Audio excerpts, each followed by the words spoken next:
Hello मित्रों, आज हम जूनियर एडिट का थर्ड पार्ट करेंगे। सो स्टार्ट करते हैं। क्वेश्चन नंबर फर्स्ट, भक्ति काल को हिंदी काव्य का स्वर्णयुग सर्वप्रथम किसने कहा है? तो डॉक्टर ग्रियर्सन ने कहा है। भक्ति काल के कवि हैं कबीर, सूर, तुलसी, नानक, जायसी, नंददास, मीराबाई आदि। भक्ति काल के कौन कौन से कवि हैं? कबीरदास, सूरदास, तुलसीदास, नानक, जायसी, नंददास, मीराबाई आदि भक्ति काल के प्रमुख कवि हैं। भक्ति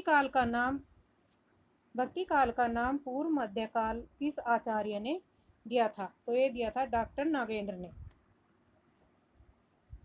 हिंदी के किस काल को स्वर्ण युग कहा है? भक्ति काल हिंदी के किस काल को स्वर्ण युग कहा जाता है? तो भक्ति काल को स्वर्ण युग कहा जाता है। नाबादास कृत भक्तमाल की भाषा किस भाषा में लिखी गई है? तो ये भाषा ब्रज भाषा में है। और इसके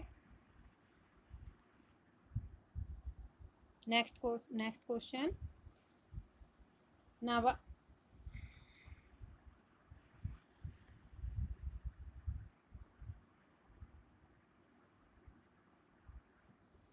नाबादास कृत भक्तमाल की भाषा ब्रज भाषा में लिखी गई है और नाबादास की जो अष्टयाम एक रचना है वह भी ब्रज भाषा में है।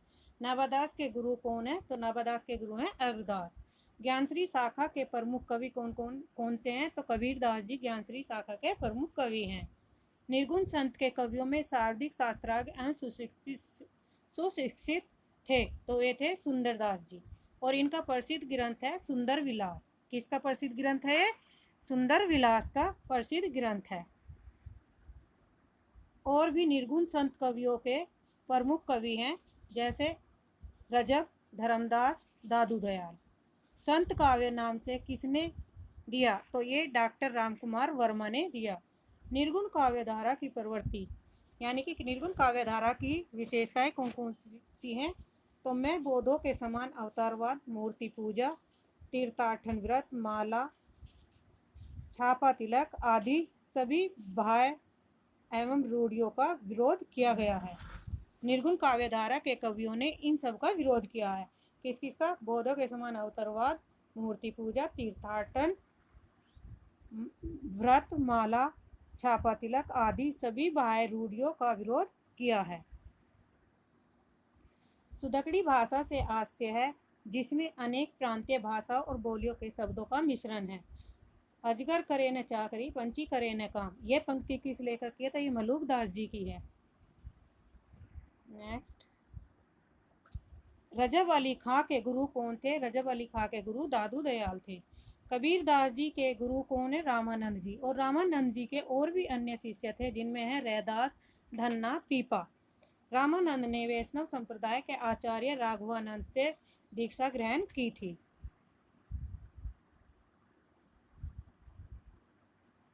कबीर वाणी के डिटेक्टर थे, यह अभिमत किस आलोचक का है? तो यह डॉक्टर हजारी प्रसाद द्विवेदी का है। कबीर का संबंध ज्ञान मार्गी निर्गुण भक्ति धारा से है। आचार्य रामचंद्र शुक्ल ने भक्ति काल को प्रमुखतः दो शाखाओं में विभाजित किया, सगुण और निर्गुण शाखाओं में विभक्त किया। किसने किया था ये? आचार्य रामचंद्र शुक्ल जी ने।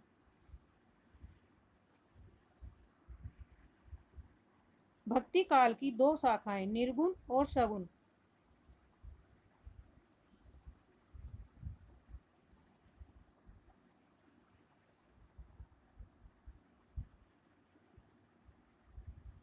भक्ति काल की दो शाखाएं हैं, निर्गुण और सगुण। निर्गुण में ज्ञानश्री शाखा के प्रतिनिधि कौन है? कबीरदास जी हैं। और दूसरे इन्हें संत साहित्य के नाम से भी जाना जाता है। किसे? ज्ञानश्री शाखा को। प्रेमश्री शाखा के सूफी हैं मलिक मोहम्मद जायसी। सगुन शाखा में रामश्री आते हैं, जिसके प्रवर्तक गोस्वामी तुलसीदास जी हैं। कृष्ण श्री में सूरदास को माना जाता है।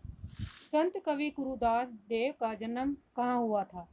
तो उनका जन्म लाहौर के निकट एक शहर है तलवंडी में हुआ। जन्म सन 1469 में हुआ और मृत्यु इनकी 1538 में।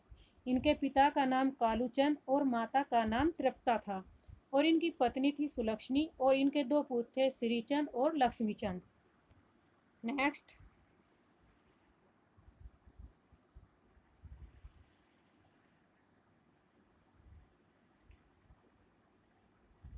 और कवि गुरु नानक देव के और प्रसिद्ध ग्रंथ थे। गुरु ग्रंथ साहिब रचना थी। और इसके अलावा आसिदीवार, रहीरास, सोहिला और इनकी प्रसिद्ध रचना थी। इनके पुत्रों में श्री चंद ने उदासी संप्रदाय का प्रवर्तन किया था। तो उदासी संप्रदाय का प्रवर्तन किसने किया था? श्री चंद ने। सूफी काव्य हिंदी के प्रथम सूफी काव्य किसे कहा जाता है? मुल्ला दाऊद को। मुल्ला दाऊद की रचना है चंदायन, और चंदायन को हिंदी का प्रथम सूफी काव्य माना जाता है, जिसके नायक लोरिक एवं नायिका चंदा की प्रेम कथा का वर्णन किया गया था। और यह किस भाषा में लिखा गया है? यह अवधी भाषा में लिखा गया है। सूफी काव्य पद्धति का अंतिम ग्रंथ यूसुफ जुलेखा को माना जाता है, और यूसुफ जुलेखा की जो रचना की है वो नवाब शेख निसार जी ने की है। नेक्स्ट,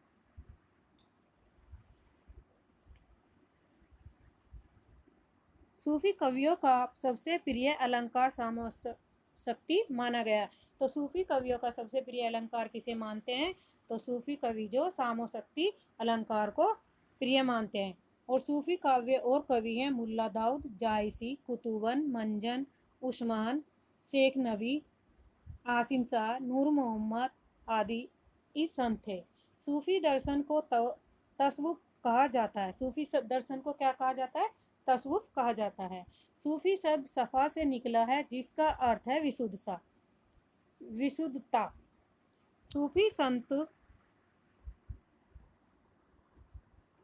सूफी मतों में प्रसिद्ध 4 सिलसिलों के नाम से है।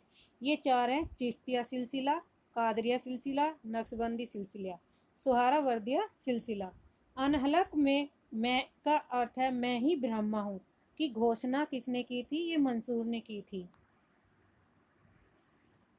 नेक्स्ट, आचार्य रामचंद्र शुक्ल ने प्रेमाख्यान परंपरा का हिंदी में परिवर्तन किया, और ये प्रथम कवि किसे मानते हैं? ये कुतुबन को प्रथम कवि मानते हैं। पहली रचना इनकी मृगावती है, सन 1503 ईस्वी में माना जाता है। कुतुबन के गुरु किसे माना जाता है? तो कुतुबन के गुरु शेख बुरहान को माना जाता है। सूफी मत वर्णित साधक की 4 अवस्थाएं मानी जाती है। प्रथम अवस्था है शरीयत, दूसरी तरीकत, तीसरी मारिफत और फोर्थ है हकीकत। पहली का संबंध है कर्म कांड के अनुसरण करना, दूसरे में उपासना में लीन होना, तीसरा आरिफ बन जाना, और फोर्थ में है परम तत्व की उपलब्धि होती है। फोर्थ में किसकी उपलब्धि होती है? परम तत्व की उपलब्धि होती है। हकीकत की ही भारतीय भक्ति मार्ग के साथ सही क्रम है: आचरण, उपासना, सिद्धावस्था, सत्यबोध। ये इनका सही क्रम है। सूफी कवि मुक्तक काव्य का प्रथम रचयिता किसे माना जाता है? जो मुक्तक शैली में लिखा गया काव्य है वह है अमीर खुसरो का। नेक्स्ट, जन्म सन 1492 के लगभग। मलिक मोहम्मद जायसी का जन्म कब माना गया था? 1492 के लगभग को माना जाता है। मलिक मोहम्मद जायसी को जायसी कहा जाता है क्योंकि जायस नामक स्थान के निवासी थे। मलिक मोहम्मद जायसी को जायसी इसलिए कहा जाता है क्योंकि वे कहाँ थे? जायस नामक स्थान के निवासी थे। वास्तविक नाम इनका क्या था? मोहम्मद था। किसका वास्तविक नाम? मलिक मोहम्मद जायसी का वास्तविक नाम क्या था? मोहम्मद था। प्रमुख रचना इन्होंने कौन सी की? अखरावट, पद्मावत, आखिरी कलाम, चित्ररेखा, कहरनामा, मसलनामा। पद्मावत 1540 में। ये पद्मावत एक प्रबंध काव्य है। आखिरी कलाम कयामत से प्रलय तक का वर्णन इसमें किया गया है। यह आखिरी कलाम में किया गया है। पद्मावत को एक ही रूपक काव्य भी माना जाता है। इसे खंडों में विभक्त किया गया है, जिसके नायक, नायिका तथा अन्य पात्रों का प्रतीकात्मक रूप इस प्रकार है। नेक्स्ट,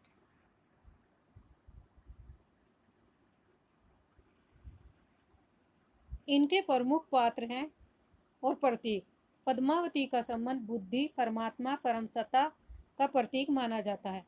चित्तौड़ का शरीर से, रत्नसेन का मन से, सिंगल देव का हृदय से, राघव चेतन का शैतान से, और अलाउद्दीन का माया से, नागमती का संसार से, और हीरामन तोता का संबंध किससे है? तो यह है गुरु का प्रतीक माना जाता है। हीरामन तोते को किसका प्रतीक माना गया है? गुरु का प्रतीक माना गया है। राम काव्य, राम काव्य स्वामी अग्रदास को राम भक्ति शाखा के प्रमुख कवि थे। तो राम भक्ति शाखा के प्रमुख कवि कौन थे? स्वामी अग्रदास। अग्रदास की जो निम्नलिखित रचनाएं हैं, पदावली, ध्यान मंजरी। ध्यान मंजरी में सीताराम के सौंदर्य का वर्णन किया गया है। राम काव्य में रामानंद, तुलसीदास, नाभादास और प्राणचंद चौहान, केशवदास, कृष्णदास, स्वामी अग्रदास। और स्वामी अग्रदास की रचनाएं कौन कौन सी है? हितोपदेश, उफा खाना नाम बावनी, ध्यान मंजरी, राम ध्यान मंजरी, कुंडलियाँ आदि। कृष्णदास और स्वामी अग्रदास के गुरु हैं पयहारी। गोद लिए गोद लिए हुलसी फिरे, तुलसी से सुत हो। यह पंक्ति किस कवि से है संबंधित है? तो यह रहीम से संबंधित है। तुलसी की भक्ति का स्वरूप क्या था? तो तुलसी की भक्ति का स्वरूप दास्य के भाव से लिया गया है। अवधी भाषा के सर्वाधिक लोकप्रिय महाकाव्य का नाम क्या है? तो यह है रामचरितमानस। नेक्स्ट, राम कथा पर आधारित तुलसीदास के महाकाव्य का क्या नाम है? राम कथा पर आधारित तुलसीदास के महाकाव्य का क्या नाम है? तो वह है रामचरितमानस। रामचरितमानस की रचना किस सन में हुई थी? तो यह हुई थी 1631 ईस्वी में। और इसमें कितने कांड हैं? 7 कांड हैं। किसमें? रामचरितमानस में 7 कांड है। और रामचरितमानस की जो रचना हुई वो सन 1631 में हुई थी। सुंदर कांड में प्रमुख पात्र किसका आता है? तो इसमें हनुमान जी का प्रमुख पात्र आता है। किसमें? सुंदर कांड में। रामचरितमानस में विभत्स रस का प्रयोग किन को से मिलता है? तो ये अरण्य कांड में करुण रस मिलता है और लंका कांड में विभत्स और भयानक रस का प्रयोग हुआ है।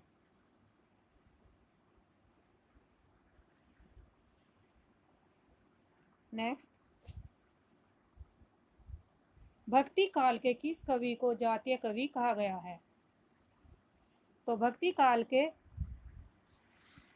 तुलसीदास को जातीय कवि कहा गया है। विनय पत्रिका की रचना किस भाषा में हुई है? ब्रज भाषा में। कृष्ण गीतावली ग्रंथ के रचनाकार कौन है? तुलसीदास। रामचंद्रिका के रचनाकार केशवदास द्वारा रचित है। गीतावली एक मुक्तक काव्य है। तुलसीदास ने किस काव्य की रचना सूरदास के अनुकरण पद पर की है? तो ये गीतावली सूरदास के अनुकरण पद पर की है। इसमें कहा गया है कि सूरदास के अनुकरण के आधार पर ही ज्यों के तो दोहे लिखे गए हैं। बस अंतर इतना ही रहा इसमें कि इसमें सूरदास ने श्याम नाम का वर्णन किया है और गीतावली में राम नाम का वर्णन किया गया है। रामचरितमानस का ज्ञान दीपक प्रसंग किस रूप में वर्णित है? तो यह उत्तर कांड में है। कृष्ण भक्ति काव्य धारा में संबंधित कवि कौन कौन से हैं? तो कृष्ण भक्ति काव्य धारा में कवि हैं सूरदास, नंददास,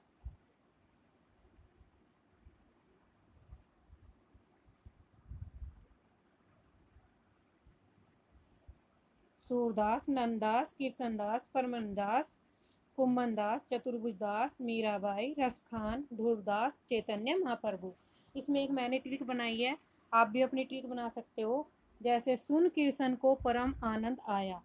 क्या सुनकर परम आनंद आया कृष्ण को? भजन सुनकर कृष्ण को परम आनंद आया। तो सुन से क्या हुआ? सूरदास, न से नंददास, कैसे कृष्णदास, पैसे परम आनंद परमानंद दास और कुंभनदास। आनंद आया। अब कुंभनदास इन 4 रचनाओं की है। कूच, मीर, ध्रुव एवं चैतन्य। तो कू से कुंभनदास, मीर से मीराबाई, च से चतुर्भुजदास, र से रसखान और धूर से धूरदास और चैतन्य से चैतन्य महाप्रभु आदि। ये क्या है? एक हमने छोटी सी ट्रिक बनाई है, तो इसके माध्यम से भी आप इसे याद रख सकते हैं। आज के लिए इतना ही। Thank you.